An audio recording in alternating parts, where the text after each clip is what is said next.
सभी प्रेमी जनों को जय श्री परमानंद। जब से मनुष्य इस धरती पर आया है, अनेकों अनेक प्रश्न उसके मन में उठते रहे हैं, जैसे वह कौन है, किसने उसे बनाया है, उसका यहाँ आना एक स्वाभाविक क्रिया है या उसको बनाने वाला कोई और है। यदि उसको बनाने वाला कोई और है तो इसके पीछे उद्देश्य क्या है। इन्हीं सभी प्रश्नों को लेकर गुरु महाराज से प्रार्थना की तो यह इस चैनल के बनाने का उद्देश्य सिद्ध हुआ। आप सभी से प्रार्थना है कि स्वयं के कल्याण के लिए चैनल को सब्सक्राइब करें तथा अन्य औरों के भले के लिए शेयर अवश्य करें। जय श्री परमानंद। इतना होशियार है तो इसके जो पिता हैं वो कितने होशियार होंगे, कितने बुद्धिमान होंगे। तो मंत्री से कहा, हे मंत्री, आप बड़े बुद्धिमान हैं और आपके जो पिता हैं वो कितने बुद्धिमान होंगे, कितने बुद्धिमान हैं वो। एक बार उनको दरबार में लाएं आप, मैं उनसे मिलना चाहता हूं जिसने ऐसे पुत्र को जन्म दिया है। मंत्री जी ने कहा, अच्छा महाराज कोई बात नहीं, आप जब कहेंगे तब मैं ले आऊंगा, आप बता देना। वैसे मैं आपका मैसेज उनको दे दूंगा आज। मंत्री जी घर पहुंचे शाम को, बड़े उदास हताश थे। पिता ने पूछा, क्या बात है बेटा, क्यों परेशान हो? बोले महाराज पिताजी परेशान क्या हूं मैं, जो हमारे महाराज हैं उन्होंने मुझसे एक प्रश्न किया है कि भाई जब तुम इतने बुद्धिमान हो, इतनी तीव्र बुद्धि आपकी, तो आपके पिता की बुद्धि कितनी तीव्र होगी, वो कितने प्रखर बुद्धि के होंगे। एक दिन लाओ हमारे पास, हम उनसे मिलना चाहेंगे। और मुझे मालूम है कि आप तो अनपढ़ हैं, आप तो बड़े भोले भाले हैं, सीधे आदमी हैं आप तो।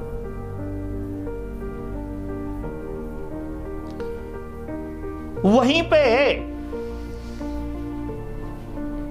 उसने जवाब दिया, अरे भाई ये कोई बात थोड़ी हुई, चलेंगे हम राजा के पास,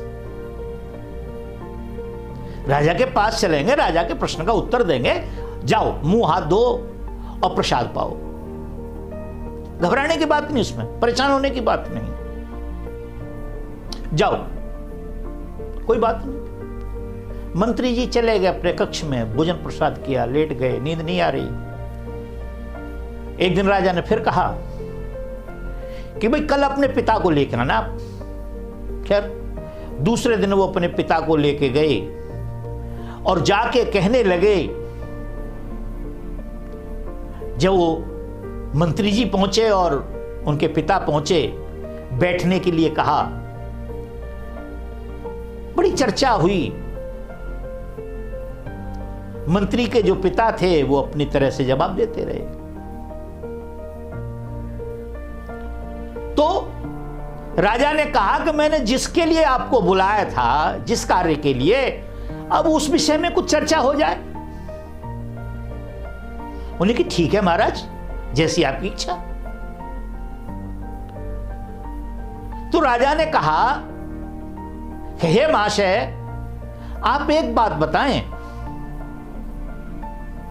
परमात्मा क्या करता है? हम कैसे जाने परमात्मा है, और परमात्मा क्या करता है?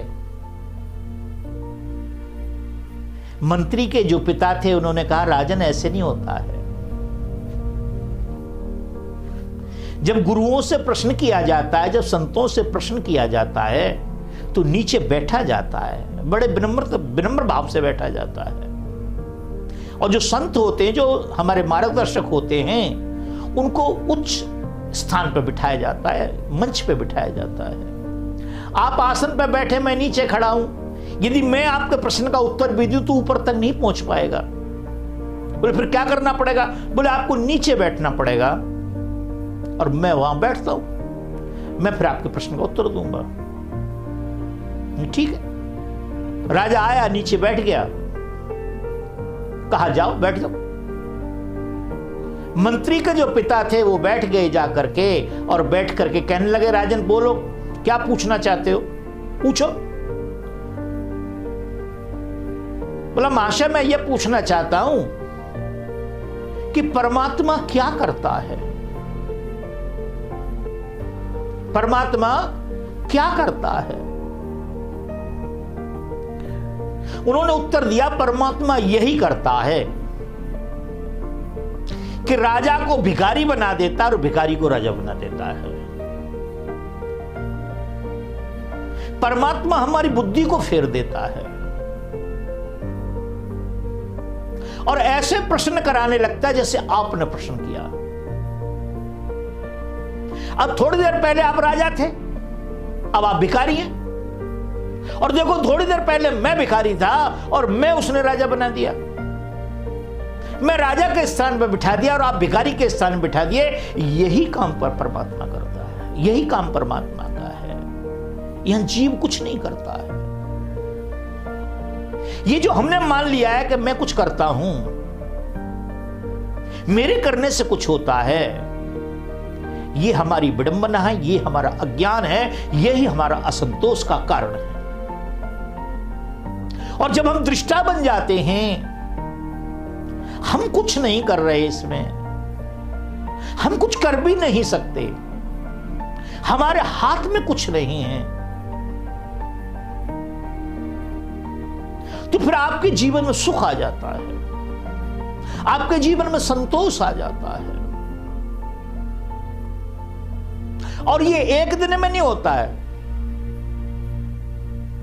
ये सोच हमें बनानी पड़ती है।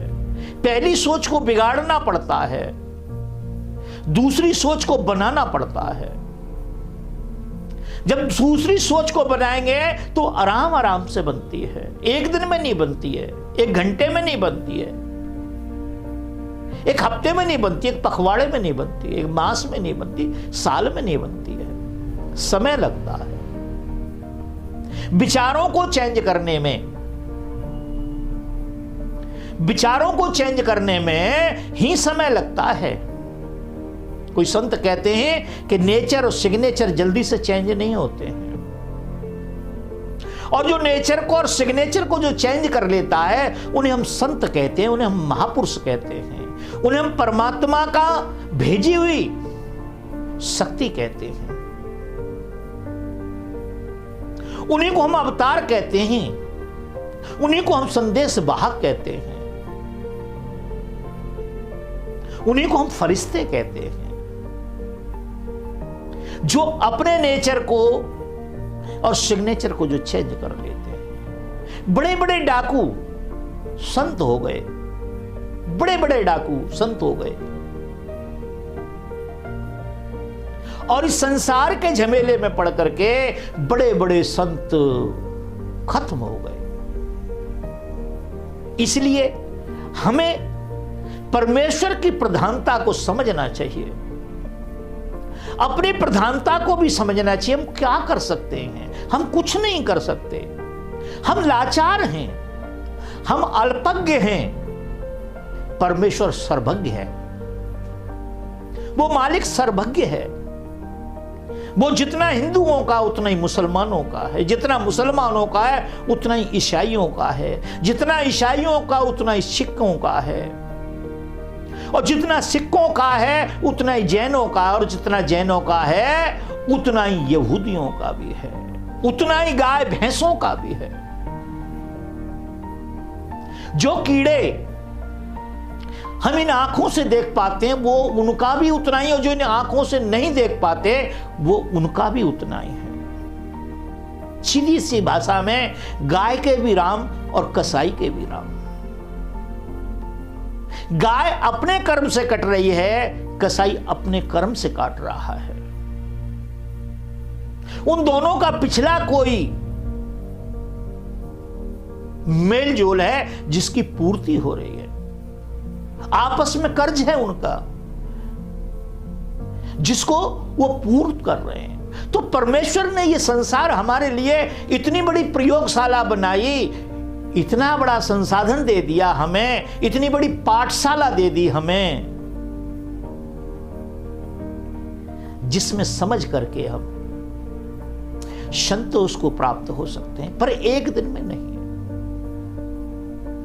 हम क्या करते हैं, हम संतों के पास भी जाते हैं पर संतोष वहां भी प्राप्त नहीं होता, क्योंकि हम संतोष लेने नहीं जाते वहां पे। हम तो जो गुरुओं की प्रॉपर्टी है अरबों रुपए का, संखों रुपए की, जो गुरुओं के यहां 50-40 कारें खड़ी हैं, बैंक बैलेंस है, हम भी चाहते हैं वहां जाकर के हमारा भी बैंक बैलेंस हो जाए। वहां 50 गाड़ी खड़ी है तो 2 गाड़ी तो हमारे पास भी खड़ी हो जाए। गुरुजी ने 20 किलोमीटर के अंदर आश्रम बना रखा है तो कम से कम 100-200 गज के अंदर तो हमारा भी मकान बन जाए। हम वहां ये लेने जाते हैं, संतोष लेने नहीं जाते। हम व्यापारियों के पास जाते हैं, हम संतों के पास नहीं जाते। हम व्यापारियों के पास जाते हैं, हम संतों के पास नहीं जाते। हम वहां नहीं जाते जहां हमें संतोष मिलेगा, जहां हमारे प्रश्नों का उत्तर मिलेगा, वहां नहीं जाते। हम वहां जाते हैं, उस कॉलेज में जाते हैं, प्रोफेसर आता है, बोर्ड पे कुछ लिखता है, बता के चला जाता है, बच्चों से नहीं पूछता कभी भी वो क्या आपकी समझ में आया नहीं आया। वो 45 मिनट का पीरियड लेगा, 40 मिनट का पीरियड लेगा, 30 मिनट का पीरियड लेगा, 1 घंटे का पीरियड लेगा और पीरियड देकर अपना निकल जाएगा वहां से। बच्चों की समझ में आओ ना आओ, उसे तनख्वाह से काम है। तो हम संतोष के लिए कहीं नहीं जाते हैं, और जब हम संतोष के लिए जाएंगे तो संतों के पास जाएंगे। संत हम उसे कहते हैं जो शांत होता है, संत हम उसे कहते हैं जो सत्य को जानता है,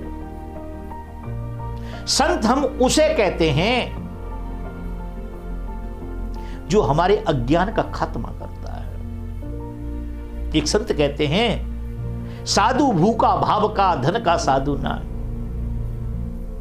साधु भूखा भाव का धन का साधु ना, और जो भूखा है धन का वो साधु है ना, वो संत नहीं है। गुरु और चेला लालची दोनों खेलें दाव, भवसागर यूं डूबे जो पाथर की नाव। कुछ नहीं, एक दूसरे को धोखा दे रहे हैं। चेला गुरु को धोखा दे रहा है, गुरु चेला को धोखा दे रहा है। बस चल रहा है। कुछ इनकम टैक्स में आ जाता है, रसीदें पर्चियां कट जाती हैं, कुछ ट्रस्टों में चला जाता है, खेल खत्म हो जाता है। तो संतोष अगर आपको चाहिए, किसी संत के पास जाए, उनसे पूछें संतोष कैसे आएगा। फिर दृष्टा बनने की कला को प्राप्त करें, और जैसे ही आप दृष्टा बन जाएंगे, मेरा ऐसा मानना है कि आपको संतोष आ जाएगा। संतोष आते ही सारे आपके जीवन में सभी सुख आ जाएंगे। गोधन गजधन बाजधन और रतन धन खान, जब आवे संतोष धन सब धन धूर समान, सब धूर हो जाएगा। संतोष के बिना कुछ प्राप्त नहीं होगा, खेल खत्म हो जाता है। एक संत कहते हैं, संतोष के लिए कहते हैं, शांति के लिए कहते हैं कि चोरी कर हराम खा, चोरी कर हराम खा, कसाई बन जा, मां के साथ सो जा, तेरा कल्याण हो जाएगा, तुझे संतोष प्राप्त हो जाएगा। चोरी कर, आपको कुछ अटपटी बात लगी है, ये जानता हूं मैं। चोरी कर, किसकी चोरी कर? दुनियावी चीजों की नहीं, भजन की चोरी कर, भलाई की चोरी कर, दान की चोरी कर। भजन करता नहीं और तू बाहर जाके बोलता है। मैं 4 घंटे बैठता हूं भजन में, 3 घंटे बैठता हूं, 5 घंटे भजन सुमरण करता हूं, पर 1 मिनट भी भजन सुमरण नहीं करता है तू, इसकी चोरी कर। जितना भी करता उसे छुपा।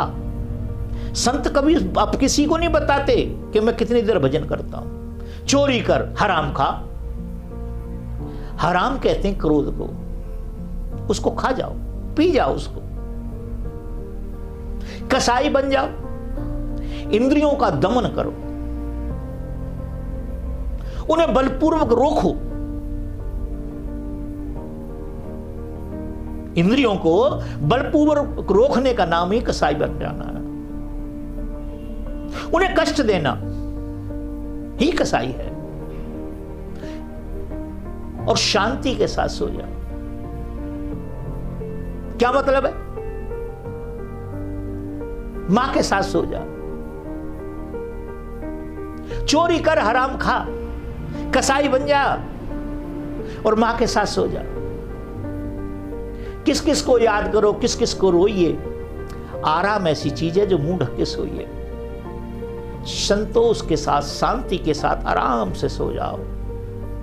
जो दुनिया में हो रहा है वो भी होने वाला था, जो होगा वो भी होने वाला है, और जो हुआ है वो भी होने वाला था। न मैं कुछ कर रहा हूं, न मैं कुछ कर सकता हूं, न अब कुछ किया है और न आगे कुछ कर पाऊंगा। धन्यवाद। मैं समझता हूं आपके प्रश्न का उत्तर हो गया होगा।